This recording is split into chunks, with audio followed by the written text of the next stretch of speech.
What's up everyone, my name is Mistic and welcome to Mistic Facts. Today with another video by TierZoo, top 5 worst animal designs.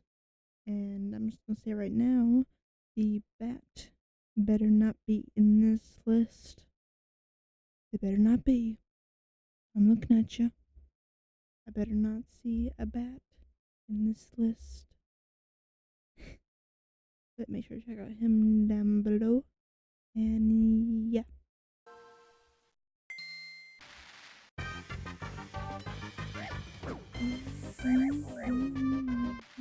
Now, there are a lot of choices you have to make when spending your evolution points. Yep. Adapting in the right ways can really take your gameplay to the next level, Mm-hmm. but speccing into the wrong abilities and stat combos can actually end up reducing your build's viability. I spent There my are a own lot of traps hearing. players can fall into when choosing which perks they want. So today I want to talk about the 5 most common pitfalls that I see in the builds of today's metagame. Okay. Mobility. Mobility is a costly stat. Movement costs energy, and careless overuse of it can drain your stamina to a I think dangerous my level. movement is fine. If your stamina gets low, your HP will start to go down too. So inefficiency can pretty quickly lead to a game over. For example, the hummingbird needs to find an energy source every 10 minutes or it's game over. Being able to hover in place and having full 360-degree motion costs a lot energetically speaking. So it's super easy for them to burn through their stamina and eat into their HP reserves. The same can be said about shrews, which have to eat up to 2 times their own body weight per day just to not burn out. Cheetahs experience this issue to some extent too. Their top speed outclasses all other land builds, but this ability has an extremely long cooldown because when it's used, it burns through a ton of stamina. It generates a lot of body heat, and since cats can't sweat, this heat cannot be dissipated on the move like it can in humans, for example. Personally, I think this style of gameplay is extremely risky. It's high risk, high reward though, since obviously all 3 of these builds offer pretty unique advantages. Hummingbirds have agility that can match that of the dragonfly. Cheetahs have record-breaking speed, and shrews have a venomous bite. So tool use is one of the most broken abilities in the game. Among other things, tool use allows humans to ascend to top tier and dominate the meta. Other builds can use tools too, and can mitigate the shortcomings of their stats and abilities. Chimpanzees can't dig particularly well, but they can still access termites by using tools, and can do so because they've specced into hands instead of paws or hooves. Cephalopods have horribly low defensive stats, but they can still block attacks using tools.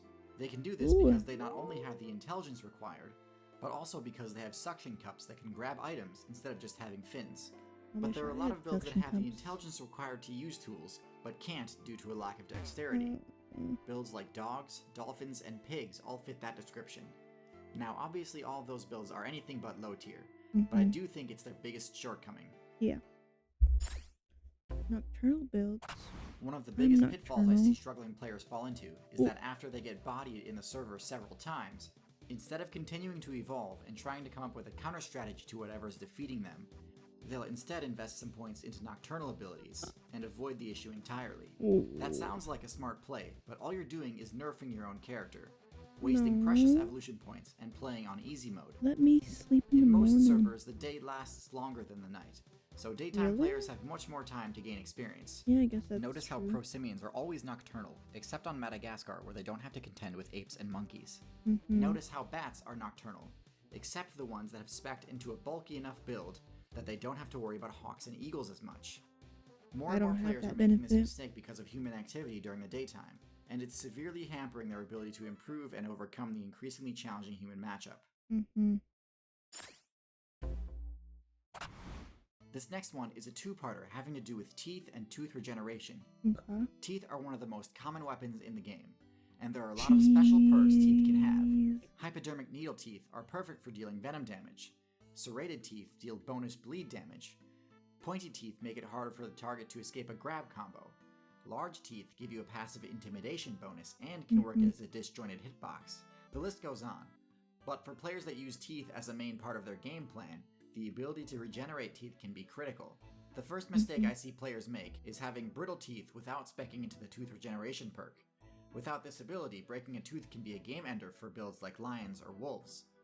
So if you rely on teeth as your main source of damage, be sure to choose the regeneration perk as one of your abilities, to ensure you don't incur a devastating damage debuff by breaking your teeth. Look at sharks and crocodiles for examples of top tier builds that constantly replace their teeth.